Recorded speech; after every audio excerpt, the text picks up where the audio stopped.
Finally, we'll be looking at how the Lord of the Rings universe tackles the medium of comics, and how the unique narrative capacities of comics help aid the development of the story world. Not many people know that Lord of the Rings was adapted into a comic by Charles Dickens in the 1990 graphic novel The Hobbit, or There and Back Again. Charles Dickens is renowned for his work on Marvel's The Punisher and DC's Batman in the 1990s and early 2000s, but in this adaptation Dickens ditches the Caped Crusader for 13 dwarfs, a wizard, and a hobbit.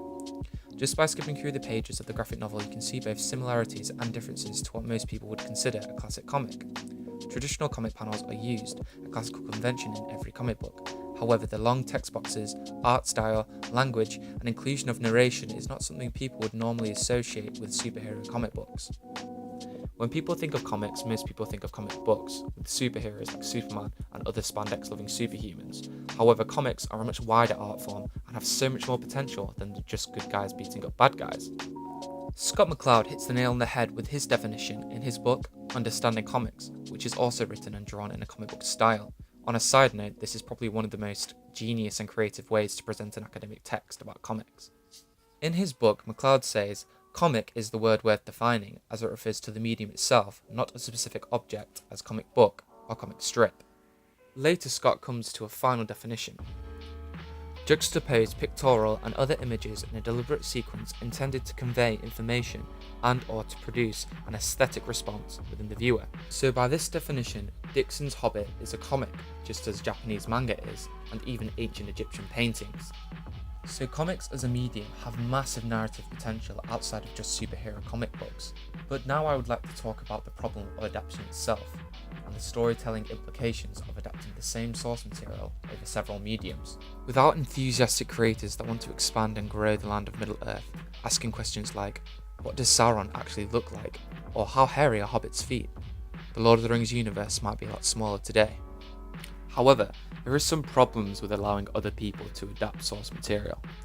In a book, the reader interprets the writer's words in their own way, imagining and creating their own version of the events.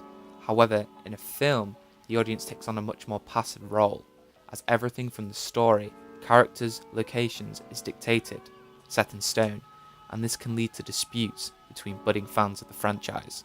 Films, games, graphic novels, they all exist to complement the original. If you want a voice to read Gollum's dialogue in, or see how badass Gandalf's magic is in all of its CG glory.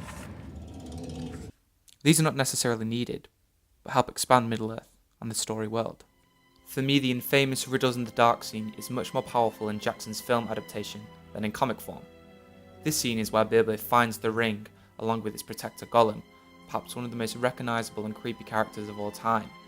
Most people watching The Hobbit have seen The Lord of the Rings. They already know the significance of the relationship between the ring and Gollum, so tension is instantly built without any foreshadowing or exposition. I found myself on the edge of the seat in this moment, as this scene is what sets the events of Lord of the Rings in motion. Scenes like this that film has the edge. The intertextuality between the two films make this moment more impactful. The soundtrack, visuals and performance of the actors allow it to trump its comic version. These moments exist separately, but together they help the audience paint a more immersive and vivid picture of Tolkien's world, written all those years ago.